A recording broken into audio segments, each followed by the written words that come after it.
নমস্কার ফ্রেন্ডস, আমি শুভদীপ এবং আজকে আমি আলোচনা করব আরো একটি গুরুত্বপূর্ণ বিষয় নিয়ে এবং সারা ভারতবর্ষে এই মুহূর্তে যে বিষয়টা সব থেকে বেশি হাইলাইটেড হয়ে রয়েছে এবং সেটি হলো GST, goods and service tax.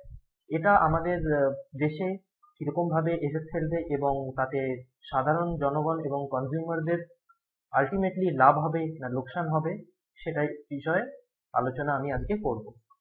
তো প্রথমেই যেটা আমরা দেখতে পাচ্ছি, এই গুডস অ্যান্ড সার্ভিস ট্যাক্স যেটা চালু হয়ে গেছে 1লা জুলাই 2017 থেকে, এটা ভারতবর্ষের সব থেকে বড় একটা ট্যাক্স রিফর্ম, যেটা ভারতবর্ষের 70 ইয়ার্স অফ ইন্ডিপেন্ডেন্সের পরে আমরা দেখতে পাচ্ছি আজকের দিনে।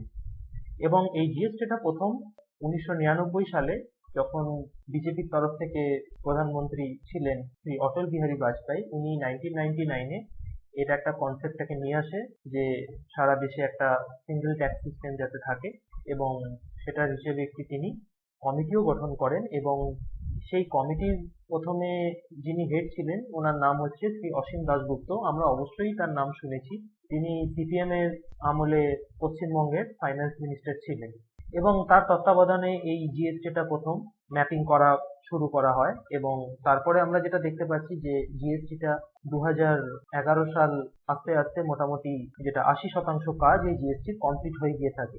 কিন্তু যেহেতু 2011 সালে সিপিআইএম পশ্চিমবঙ্গে তৃণমূলের কাছে খুব বাজেভাবে হেরে যায়, এবং তার ফলে এটাই হয়, শ্রী অসীম দাশগুপ্ত এই জিএসটির হেড অফ দি কমিটি থেকে রেজিগনেশন দিয়ে দেয়। এবং তারপরে যেটা দেখা যাচ্ছে, কংগ্রেস সেই সময় চেষ্টা করেছিল এই জিএসটি বিলটা পাস করানোর, কিন্তু বিজেপির বিরোধিতায় সেই মুহূর্তে বিলটা পাস করানো সম্ভব হয়ে ওঠেনি।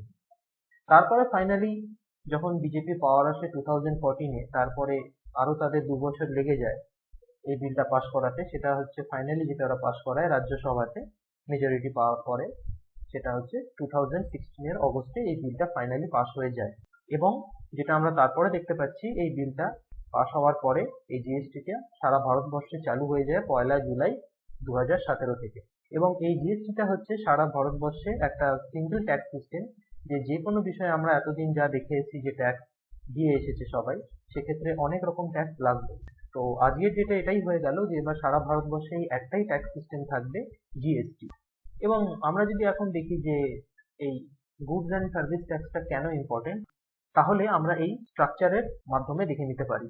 এই স্ট্রাকচারটা যেটা এতদিন ইউজ হতো জিএসটি আসার আগে কি হতো, ম্যানুফ্যাকচারাররা যখন র মেটেরিয়ালস কিনতো, তখন তাদের সেটার উপরে একটা ভ্যাট দিতে হতো, ভ্যালু অ্যাডেড ট্যাক্স। তারপরে সেই ম্যানুফ্যাকচারদের ভ্যালু অ্যাডেড ট্যাক্স এবং তারা যেই দামে কিনেছে সেইটা থাকার পরে, তারপরে সেই প্রোডাক্টটাকে তারা যখন আবার হোলসেলারের কাছে বিক্রি করতো বা ওয়্যার হাউসে নিয়ে যেত, তো সেখানে আবার সেই তার উপরেও আবার ভ্যাট আর এক্সাইজ ডিউটি বসতো। তার ফলে কি হতো, সেই একই জিনিসের উপরে আবার সেই same tax and VAT repeat হতো। তারপরে সেই হোলসেলার যখন সেটাকে আবার সেখান থেকে রিটেলের কাছে বিক্রি করতো, তখন কি হতো, সেই সময়েও একটা ট্রানজাকশনের জন্য ভ্যাট দিতে হতো। এবং সেই ভ্যাট এবং এর আগের যতগুলো ভ্যাট আছে সবগুলো রিটেলারের ওপরে এসে গিয়ে পড়তো ফাইনালি। তারপর রিটেলার কি করতো, ওই জিনিসটা যখন ফাইনালি কনজিউমারদেরকে বিক্রি করতো আউটলেট থেকে, তখন যত এই প্রত্যেকটা ফেজে যতগুলো ভ্যাট লেগেছে, এই প্রত্যেকটা ভ্যাটের যতগুলো অ্যামাউন্ট আছে সব টোটাল হয়ে পুরো কনজিউমারের ঘাড়ে টোটাল জিনিসটা এসে পড়তো। এবং এটার ফলে আমরা এটাই দেখতে পাচ্ছি যে একই ভ্যাট কতবার একটা জিনিসের ওপরেই 4-5 বার করে আমরা ভ্যাট দিয়ে এসেছি একই প্রোডাক্টের ওপরে। তো এই জিএসটি আসার ফলে কি হয়েছে, এই এতবার যে আমরা ভ্যাট গুলো বারবার করে একই জিনিসের প্রতি দিচ্ছি, সেটা আর হচ্ছে না। এই টোটালটারই একটা ফাইনাল যখন আউটপুট আসছে, তার আগে যেটা টোটালটার ওপরেই একটা জিএসটি হচ্ছে। তার ফলে কি হচ্ছে, এই বারবার করে ভ্যাট না পড়ার জন্য বারবার করে ট্যাক্সেশনটাও হচ্ছে না। তার ফলে একটা টোটাল ট্যাক্সেশন হওয়ার থেকে কি হচ্ছে, যে আমাদের যে ফাইনালি আমরা যে প্রোডাক্টটা কিনছি, সেই প্রোডাক্টটা অলরেডি আমাদের হাতে অনেকটাই এবং বেশ কিছুটাই কমে আমরা পাচ্ছি। এর ফলে ফাইনাল কনজিউমারদের অনেকটাই সুবিধে হচ্ছে। এবং তাছাড়াও সারা ভারতবর্ষে যে এই জিনিসটা হয়েছে, তার ফলে ব্যবসা বাণিজ্য করতেও, বিজনেসম্যানদের ব্যবসা করতেও এবং খাতার হিসেব রাখতেও এর ফলে অনেক সুবিধে হচ্ছে। তো জিএসটি কিভাবে কাজ করে, তো জিএসটি যদি আমরা দেখে নিতে চাই যে কিভাবে কাজ করছে, তো জিএসটি রেটস আছে, 5 রকম রেট আছে। একটাতে যেখানে ওরা কোনো রেট নিচ্ছে না, একটা আছে 5%, একটা আছে 12%, আরেকটা আছে 18%, আরেকটা যেটা আছে সব থেকে বেশি সেটা হচ্ছে 28%। তো এই 5 রকম ট্যাক্স একটা ক্যাটাগরি করা হয়েছে, সেই ক্যাটাগরিতে ভাগ করা হয়েছে 5 রকম ট্যাক্স: 0%, 5%, 12%, 18% আর 20%। যেমন 0% ট্যাক্স মানে যেটাতে ওরা ট্যাক্স নিচ্ছে না, জিএসটির আন্ডারে আসছে না, যেমন কাঁচা সবজি বা এই দৈনন্দিন যেমন কাঁচা সবজি যেটা বাজার থেকে আমরা কিনি, সবজি টবজি কিনি, তো এইটার ওপরে জিএসটি কিছু লাগছে না, তো এর ওপরে কোনো জিএসটি নেই, অর্থাৎ 0% ট্যাক্স। তারপরে আছে 5% আছে, 12% আছে, 18% আছে এবং 28% আছে। এগুলো এক একটা ক্যাটাগরির ওপরে এক এক রকম ভাবে ট্যাক্সেশন বসছে। এবারে আমরা যদি দেখি এর পরেও আরেকটা ট্যাক্সেশন যেটা করছে, সেটা যেমন আগে সোনার ওপরে ছিল 1% ট্যাক্স, সেটা এখন দেখা যাচ্ছে 3% হয়ে গেছে জিএসটি আসার পরে। এবং একটা স্পেশাল রেট আছে যেটা স্টোন এবং রত্ন এবং স্টোনস এর উপরে যে একটা স্পেশাল রেট বসছে, সেটা 0.25% পড়ছে ট্যাক্স জিএসটি আসার পর। আর গোল্ডের উপরে আগে যেমন 1% পড়ছে, সেটা এখন 3% পড়ছে, মানে সোনার দাম এর ফলে হয়তো একটু বাড়তে পারে। তো আমরা যেটা দেখতে পাচ্ছি, যখন গুডস অ্যান্ড সার্ভিস ট্যাক্স বসছে, তখন সেখানে 3 রকমের গুডস অ্যান্ড সার্ভিস ট্যাক্স কিন্তু অ্যাকচুয়ালি হচ্ছে। একটা হচ্ছে সিজিএসটি, যেটা সেন্ট্রাল গভর্নমেন্ট নিজের কাছে নিচ্ছে প্রফিটটা। আর একটা হচ্ছে এসজিএসটি, যেখানে যে রেভিনিউটা উঠছে সেই অংশটা যাচ্ছে রাজ্য সরকারের কাছে। এবং আরেকটা আছে যেটা আমরা দেখতে পাচ্ছি, সেটা হচ্ছে আইজিএসটি, এবং আরেকটা আছে আইজিএসটি, যেখানে আমরা দেখতে পাচ্ছি এই রেভিনিউটা সেন্ট্রাল গভর্নমেন্ট এবং স্টেট গভর্নমেন্টের মধ্যে ভাগাভাগি হয়ে যাচ্ছে। তাছাড়াও যদি আমরা দেখি, জিএসটি এর আগে ভারতবর্ষ ছাড়া ইউকে, অস্ট্রেলিয়া, কানাডা, নিউজিল্যান্ডের মতো ডেভেলপড কান্ট্রিতেও অলরেডি এর আগে সাকসেসফুলি ইমপ্লিমেন্ট করা হয়েছে এবং খুব ভালোভাবেই সেই দেশে কিন্তু এই ট্যাক্সেশনটা চলছে এই মুহূর্তে, এবং এটা খুব ভালোভাবে তাদের দেশকে উন্নতির দিকে নিয়ে গেছে এবং নিয়ে যাচ্ছে, এবং সেই মডেল ফলো করেই আমাদের দেশে এই সিস্টেম। তো যাই হোক, আমরা যেটা দেখতে পাচ্ছি যে ট্রানজাকশন যখন হচ্ছে সেল উইদিন দ্য স্টেট, মানে স্টেটের মধ্যে যখন কোনো সেল হচ্ছে, তখন সিজিএসটি প্লাস এসজিএসটি পড়ছে। তো সেখানে কি হচ্ছে, রেভিনিউটা শেয়ার করা হচ্ছে সেন্ট্রাল আর স্টেটের মধ্যে। যখন একটা স্টেটের মধ্যেই সেটা ট্যাক্সটা হচ্ছে, তখন সেই ক্ষেত্রে এটা হচ্ছে। আর যখন আমরা আইজিএসটিটা কখন দেখতে পাচ্ছি, যখন একটা স্টেট থেকে আরেকটা স্টেটে মাল বিক্রি হচ্ছে, যেমন আমি পশ্চিমবঙ্গে আছি, হয়তো মালটা মহারাষ্ট্র থেকে আসছে, তো সেই ক্ষেত্রে কি হচ্ছে, একটা স্টেট থেকে আরেকটা স্টেটে জিনিসটা সেল হচ্ছে, তো সেই ক্ষেত্রে কি হচ্ছে, জিএসটি আইজিএসটি ভার্সনটা এখানে লাগু হচ্ছে, এবং সেখানে কি হচ্ছে, এক ধরনেরই ট্যাক্স লাগছে, সেটা হচ্ছে সেন্ট্রাল সেক্টর আর এক্সাইজ সার্ভিস ট্যাক্স এর এটা কারেন্ট ভার্সন হয়েছে আইজিএসটি। তো এইভাবে ডিভাইড করা হয়েছে আমাদের জিএসটিটাকে। তো জিএসটিটা কি আমাদের দেশকে এবং সাধারণ জনগণকে সাহায্য করছে? নিশ্চয়ই এর ফলে সাধারণ জনগণের অনেকটাই সাহায্য হচ্ছে, কারণ অনেক ক্ষেত্রে আমরা দেখেছি জিনিসপত্রের দাম কমছে, যেমন দৈনন্দিন জীবনে যেমন চাল ডাল, তারপরে তেল, এইসব দৈনন্দিন জিনিসপত্র, আটা, এগুলোর দাম কমছে। অলরেডি মোবাইল ফোনের দাম কমে গেছে, আইফোনের দাম কমে গেছে, অনেক গাড়িরও দাম কমছে, শুধুমাত্র ডিজেল গাড়ি ছাড়া বাকি সব রকম হাইব্রিড ছাড়া বাকি যত রকম গাড়ি আছে সেগুলোর দাম কিন্তু কমছে আমরা দেখতে পাচ্ছি, এবং দৈনন্দিন জিনিসেরও অনেকের দাম কমছে। বাড়ি ঘরের ক্ষেত্রে সিমেন্টেরও দাম কমেছে। তো সেই দিক দিয়ে দেখতে গেলে অনেক জিনিসের দাম কমেছে, এবং ভবিষ্যতেও আরো পরিষ্কার হয়ে যাবে যে আরো অনেক জিনিসের দাম কিন্তু কমবে।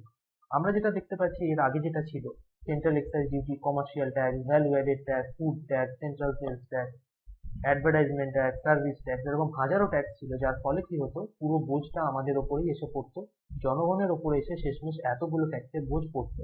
কিন্তু এখন কি হয়ে গেছে, একটা ট্যাক্স হওয়ার জন্য জিনিসটা খুব সিম্পল থাকছে, যেটুকু ট্যাক্স বসবে তার ফলে কি হবে, অনেকটাই মানুষের সেভিংস হবে, তার ফলে জিনিসপত্রের দাম ম্যাক্সিমাম কমোডিটিজ এর ক্ষেত্রে কিন্তু কমবে।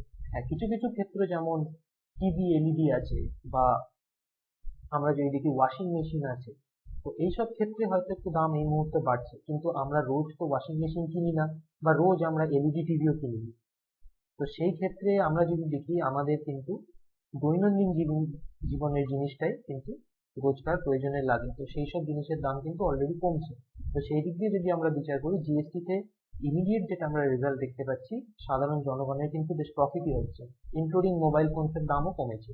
তাছাড়াও আইফোনের দামও আমি যেটা আজকে যেটা দেখতে পাচ্ছি 4 to 7% বোধহয় ডিক্রিজ করেছে। তো এই সিঙ্গেল প্রাইসিং এর জন্য যেটা বললাম, জিনিসপত্রের দাম কমছে এবং ম্যাক্সিমাম জিনিসপত্রের দামই একটা স্টেবল রেটে রয়েছে। এবং এর ফলে আরেকটা সুবিধা হবে কি, যখন আমরা অনলাইন কোনো জিনিসপত্র কিনি, যেমন অ্যামাজন বা ফ্লিপকার্ট থেকে কিনি, তো সেই প্রোডাক্টগুলো একটা স্টেট থেকে এখানে আসে, মহারাষ্ট্র, গুজরাট, তামিলনাড়ু হোক কি অন্ধ্রপ্রদেশ হোক, এইসব জায়গা থেকে এগুলো আসে। তো এগুলো আসার ফলে কি হয়, অনলাইনে অনেক সময় দেরি হয়, কারণ যখন ওরা স্টেট ক্রস করে তো এক একটা স্টেটে এক একটা ট্যাক্সের জন্য কি হতো, গাড়ি আটকে সেগুলো হিসেব হতো, এবং তার ফলে কি হতো, মালের ডেলিভারিতে অনেক সময় লাগবে। কিন্তু এখন থেকে কি হয়ে গেল, যখন আমরা অনলাইনে অর্ডার করব বা কিছু করব, তো যেহেতু সারা দেশে একটাই ট্যাক্স সিস্টেম, তো কোনো স্টেটের চেক পয়েন্টে আর ট্রাক সেভাবে আটকাবে না, একটা টোটাল একটা ফ্ল্যাট সিস্টেমে চলবে, যার ফলে মুভমেন্টটা খুব ফ্লুইড থাকবে। আমাদের অনলাইন প্রোডাক্ট পেতেও সুবিধা হবে, আর অন্যান্য গুডসও সারা রাজ্য সারা দেশের মধ্যে মুভমেন্টসে অনেক সুবিধে হবে, এবং তার ফলে কি হবে, খরচাটাও কম হবে, আর আমরা জিনিসটাও অনেক কমে এবং তাড়াতাড়ি নিজের হাতে পাবো। তো আমরা যদি শেষমেশ দেখে নিই, তো এটার থেকে এটাই হবে যে ভারত একটা অগ্রসর দেশের লিস্টের মধ্যে চলে যাবে, কারণ ইউকে, অস্ট্রেলিয়া, নিউজিল্যান্ডের মতো দেশ এই জিএসটি সিস্টেমটা ফলো করে অনেক লাভ পেয়েছে, এবং ভারতও সেই দেশের লিগে অলরেডি এন্টার করে গেল। এবং এর ফলে এটাই হবে যে ভারতে সবাই বিজনেস যারা করেন তারা ভালোভাবে বিজনেসটা করতে পারবে অল ওভার ইন্ডিয়াতে, সেম ট্যাক্সের আন্ডারে। আর অন্যান্য দেশের থেকেও যখন এর পরে ফরেন ইনভেস্টমেন্ট আসবে, এফডিআই আসবে, সেটা দেশকে অনেক সুবিধে করবে, এবং নতুন নতুন ইনভেস্টমেন্টও ভারতে এবারে আসতে শুরু করবে এই ফ্ল্যাট ট্যাক্সেশনের জন্য। এবং জিনিসটা খুব স্ট্রাকচার্ড ওয়েতে হবে এবং খুব ভালোভাবে এটা দেশে ইমপ্লিমেন্ট হবে। তার ফলেও যেটা আমরা দেখতে পাচ্ছি, এর ফলে এটাই হবে যে এন্ড কনজিউমারদের অনেক সুবিধে হবে, তাদের এই ক্যাসকেডিং ট্যাক্সেস গুলো দিতে হবে না, প্রথম থেকে বারবার একই জিনিসের উপরে বারবার যে ট্যাক্সটা লেগে একটা বিশাল রূপ ধারণ করে সেটা হবে না, একটা ফ্ল্যাট একটা সিঙ্গেল ট্যাক্স থাকবে, একটা জিনিসের উপরে একবারই ট্যাক্স হবে। তো এই ক্ষেত্রে যদি আমরা দেখি, কনজিউমারের কিন্তু ফাইনালি কিন্তু অনেকটা গেইন, জিনিস আর দাম অনেকটা তারা কমে পাবে এবং সিম্পলিফাইড হবে। আরেকটা সব থেকে বড় জিনিস হচ্ছে যে সব থেকে ভালো জিনিস, সেটা হচ্ছে যে সিঙ্গেল ট্যাক্স থাকার জন্য সবকিছু মেনটেন করা, হিসেব মেনটেন করা, সবকিছু করা, এবার খাতা কর্মের কাজ সবকিছু একটা খুব ইজি এবং খুব সিম্পল ওয়েতে আমরা পাবো, এবং এখানে কারচুপিটাও কম হবে।